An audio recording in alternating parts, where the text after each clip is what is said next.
when the decision was made to sanction the Russian central bank and to freeze its reserves, the openly expressed intention was to cause the ruble to go into free fall, create an absolute financial crash. This would supposedly have led to panic in the banking system. I don't know whether you remember, we had over the weekend when that was announced, all those pictures from Moscow of people supposedly lining up at ATM machines, all that sort of thing. So there was supposed to be a massive, overwhelming financial crash, hyperinflation, all of those sort of things. It didn't happen. And it's not going to happen because the Russians had clearly prepared for it. I mean, I don't think there's any doubt now that they did prepare for it. So they took all the right decisions with interest rates, providing liquidity to their financial system. They clearly have significant financial reserves. And of course, they very rapidly imposed capital controls. And the result is that the banking system in Russia continues to operate smoothly. Ruble deposits have apparently increased without, money printing.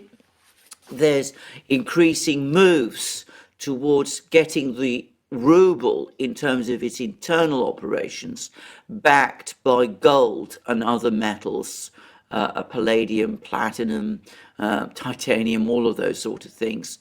And apparently that has been very successful. I mean, there's been apparently a heavy demand for gold, more than the banks were temporarily able to meet, but that has led to a strengthening of the ruble internally. So at least at the moment, the financial system in Russia has survived, and it is functioning normally. Now, the other big attack that has happened is that there was an attempt, obviously, to cut off Russia's oil and gas exports. That seems to be failing because Russia is too important in terms of its energy supplies to the world for that to be done at least any time soon. So the European Union continues to import gas from Russia. Oil supplies continue to flow out of Russia. I was reading on Zero Hedge that there's even a fleet of tankers from Russia heading to the United States to supply crude to the United States before the guillotine on, importing oil from Russia supposedly falls. I've had a report from a third party that, in fact, even after that happens, it would still be possible in the US to import Russian oil via middlemen. And of course, we've also seen how the Russians are now working on with countries like India and other countries like that to sell oil for rupees and other currencies. So I think that's going to take a while to sort out. And then, but anyway, that seems to be happening. So the attempt to sort of suffocate the Russian economy by closing off its exports didn't succeed either. By the way, I'm far from convinced that if all the exports had been closed off in that way, that would in and of itself have been enough to cause the economy to collapse. I doubt it. I think that overestimates, again, the importance of the export trade to the overall economy in Russia. But then the third thing that's happened, and the Russians certainly believe that it's been deliberately orchestrated, is you get all these Western companies that work in Russia. You get it, they're all pulling out, and to a certain extent, they're stopping deliveries of spares and things like that to Russia in order to create artificial shortages. But again, the Russians appear to think that they can cope with this problem, that there will be a period of higher inflation, that's inevitable, and higher unemployment. And in other words, there will be a difficult transition period, but they're confident that they can get through. The key trading partners like China, India, Latin American countries, ASEAN, even to a certain extent South Korea, remain open to them and continue to trade with them. And of course, they have very big opportunities eventually for increasing domestic production of consumer goods themselves. So, in summary, they're going to experience a recession this year. I mean, that's an absolute given. I mean, it's impossible for an economy to overcome this kind of shock without going through a recession. So there will be a recession, there will be higher inflation, but they seem confident that they can keep the whole situation under control, that there will be no hyperinflation, no financial collapse, no collapse of the economy, and at the end of this process, in about a year's time, you start to see the economy go back into growth. And at that point, by the way, the experience of countries that have been under similar sanctions pressure is that what you start to then see is a very rapid rise in industrial production, because local manufacturers and business people then start to make up the spaces which have been vacated by the foreign companies. So you start to see a very sharp rise in industrial production. With their much stronger financial system, what the Russians are hoping to achieve, and I expecting to achieve, is that they will avoid the kind of inflation crises that we saw in countries like Iran. Iran has seen that surge in industrial production, but it's never been able to keep its financial system operating in the same smooth way, and the result is very high inflation in Iran. The Russians seem confident that they can avoid it. So the strategy to try and get China to go against Russia and try and get India to go against Russia seems to be failing as well. I've been reading a lot of statements from China, the Chinese government, and the Chinese media, which is every day the statements are more and more in favor of Russia, and they're saying that they have Russia's back. I mean, it looks like Jake Sullivan really blew it in his meeting in Rome, and I'm getting the same type of feel from India as well, that all the threats and many of these veiled threats towards India are also backfiring, because it seems like the Indians are coming out with more and more statements which are saying, you know what, we're going to do whatever we want that is in the best interest of our country as a sovereign nation. I mean, the Indians are also saying, we're going to do whatever we want to do that is in our best interests. Leave us alone. I mean, you're getting these statements which, like 2-3 weeks ago, Sullivan and Psaki were saying, Russia's going to be isolated and we're going to destroy their economy, and we're going to work on China and we're going to hammer away at India. You're not getting any of that, it seems. No, is that correct? It's absolutely correct. In fact, as you correctly said, I mean, I follow the Chinese media more closely than I do the Indian. But in China, in relation to China, the Chinese stance has actually steadily hardened with each passing day, that they're going to continue normal commerce with Russia. And of course, they're clearly not going to impose any kind of sanctions on Russia. In fact, I actually read an article in the Chinese media which said that Western pressure on China to try to get China to reverse its policies towards Russia is sinister. I mean, that's the word that they use, that, the West is behaving in a sinister fashion. It's very strong words, and it doesn't quite say evil, but, perhaps it's an even stronger word than evil. So that's the Chinese stance. And I get the same sense with the Indian, by the way. And I would add, that India and China together, these are two big economies. They can replace pretty much everything that the Russians imported from the West. To an extent that I think people in the West don't fully understand. And if you throw in the ASEAN countries as well, it's the same with them. So, and of course, that doesn't even take into account what the Russians might start to do domestically. So I think that the attempt to isolate Russia has clearly failed. And in fact, you're even starting to see articles beginning to appear in certainly the British media, which is, absolutely vehemently hostile to everything to do with Russia. But they all seem to be accepting that the attempt to isolate Russia has been a failure. So a difficult year for Russia, but one that they can believe that they can keep under control, and which they will get through. The price to pay for freedom. And Let's that's focus now exactly what on Putin, that's exactly what yeah. Putin said, by the way. And and both Putin and Lavrov and others have been making that precise point. Yeah, exactly. Let's focus now on the EU and the US, the collective West. There are a lot of articles now talking about a diesel fuel shortage, Yeah, no. which is, I mean, I think that with each week and each month, we're going to have a different commodity and a different resource kind of highlighted as, we have a shortage in X, we have a shortage in Y. I think this is going to be like a weekly phenomenon. Now we're talking about diesel fuel. Next week, it could be fertilizer. The week after that, it could be nickel. I don't know, but I think that we're going to see a steady stream of these articles kind of, popping up in our web browsers and our mobile devices, and people are going to be like, what's going on here? What do you mean there's a nickel shortage? How did that happen? Why did that happen? And then Saki's going to get on TV and say, it's Putin's fault. But what do you make of the EU economies? What do you make of the US economies?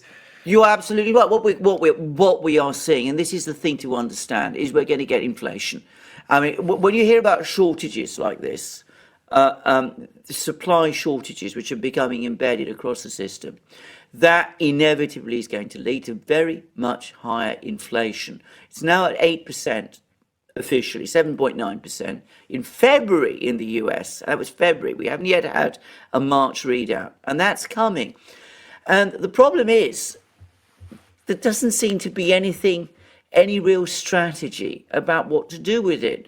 The best that they can come up with, as far as I can tell, is to send Boris Johnson to the Gulf to try to talk to the Saudis, which doesn't seem to be any kind of strategy, actually. So they don't have a strategy. I mean, because I don't think ever really they thought this through or understood it properly, because they didn't consult with their experts. And some very interesting things appear to be happening. Firstly, the Fed increased interest rates, but the amount that it increased the interest rates by was 25 base points, which is practically a token amount. I don't think anybody thinks that's going to make any real difference. And I don't think anybody really seriously expects that they're going to increase interest rates to 2.5%, which is what they say they will. So that already points to higher inflation for me. And the other thing that's happened, and I find it very interesting, and it's a complex story, and I'm not sure that I know exactly what happened, but the Russians were due to make an interest payment on Eurobonds, on a Eurobond yesterday. And there was a lot of speculation that they wouldn't make that payment in foreign currency, in dollars, because of the sanctions on their central bank. But in fact, the Russians gave instructions to an American bank which holds foreign currency, and the Russian media is saying that the American bank paid the interest on instructions from Moscow to the creditors in full in dollars. Now, that's what the Russians are saying. Now, it's not clear whether that's happened or not. I'm getting reports in the Financial Times that, yes, it probably has been paid in that way, but this isn't any great departure from the sanctions, because the sanctions allow for unwinding of positions up to the end of May. I have to say, I don't believe the last at all. I don't think that's really the case. I don't think that was ever the point, that about allowing the Russians to pay debts, state debts, sovereign debts in that fashion. So what I'm guessing has happened is that there's been consultations between the American bank, which apparently was instructed by the Russians to pay the interest payment, and the Fed, and presumably the Treasury Department. And if this payment has indeed been made, which I'm sure it has, because the Russians say it has, and why would they lie about it? If it has been paid, then the Fed and the Treasury Department gave the green light for this payment, which suggests that they do not want to see even a technical default because they're worried about its effects on the larger financial system. So that's how it looks to me. Higher inflation, shortages of commodities, as you said, shortages of diesel fuel, shortages of food, very severe shortages of food. That's now a given, and higher food prices. Problems, no doubt, with every single part of the supply chain. Shortages of neon gas going to Taiwan, making it more difficult for Taiwan to produce its semiconductors. Strategic metals being slowed down, affecting, for example, production of aircraft, production of cars being affected because there's less aluminium in working through the system, at least in the United States and in Europe, translating into higher prices for people in Europe and in the United States, with the very, very real possibility that this inflation now becomes structural, which means permanent.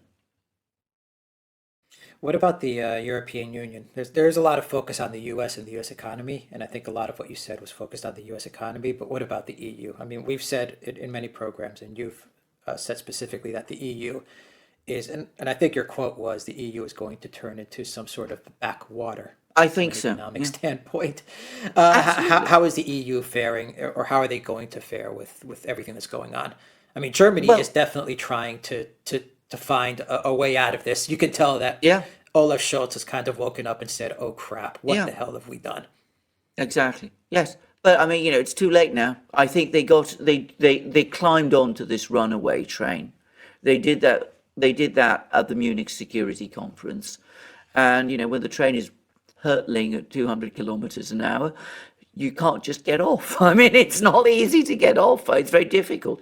I don't see that there's any way back. And for the moment, the Russians are still sending natural gas to Germany and Europe. But I am absolutely sure as, anything, that business of the Russians supplying gas to their European customers is going to start winding down, and the Russians will slow down their sales of food and other products to Europe, and all of that will steadily be redirected eastwards. And what has happened is that the Europeans, the Germans in particular, have cut themselves off from their raw materials periphery. They've isolated themselves. It's not the Russians who are isolated, it's the Europeans who've isolated themselves. And that means that they've now created a structural problem of much higher costs in Europe.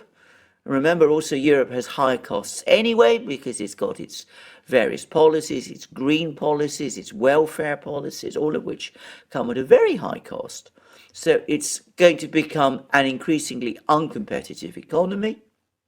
German economy is going to become an increasingly uncompetitive economy. It's going to face inflation issues like it's never faced before. That's inevitably over time going to create more stresses within the financial system in Europe and in the Eurozone especially. But I cannot see how the Europeans now can expect to compete effectively with the East Asian producers, not just China, but the East Asian producers who will continue to receive energy, food, raw materials at lower cost. Yeah. Real quick, final question. What do you make, though, of the EU statements that they're going to wean themselves off of the dependency of Russia within the next year? Because you're saying they cut Impossible. themselves I, off I, I, I from their yeah, I know. resources. I They've mean, isolated themselves, but the EU is making a lot of yeah, statements saying that they have a plan in place where yes, I they're know. going to completely wean off of Russian energy, Russian food, Russian commodities, all of it in the next year. Yes, I mean, first of all, doing that, trying to do that, would come at an enormous cost. I mean, and that is a cost that would endure. So even if you could do it within a year, you're adding a massive burden upon yourself in order to achieve it. That is one. The second is, I'm not sure. I mean, I don't actually believe they will achieve it. In fact, I'm going to make a prediction. Not only will they not achieve it, but it's quite possible, even likely, that come the end of this year, we will find that they are as dependent on Russian oil, gas, and food as they always have been, because finding alternatives is not easy. I can see them You know, making many trips to Moscow. well. I I mean, can see that Olaf would be Scholz ending up in very, Moscow very if he's still in difficult for. office. Very difficult for them to do, actually. I mean, Scholz is now calling I know. Putin on a regular basis, but I mean, Yeah. he's finding Putin in an implacable mood. And why would the Russians trust him? Why would the Russians trust any German chancellor now? I mean, I mean, to be straightforward about this, I mean, Merkel cheated them over the Minsk agreement. Why would they expect that the Germans, any future German chancellor, say Friedrich Merz, if he were to become chancellor, could be trusted, uh, um, could be trusted instead? I think they'll decide that they can't trust them, and I think that that's now a given. And where Germany leads, of course, Europe follows. And I think this problem is going to now, as I said, become structural.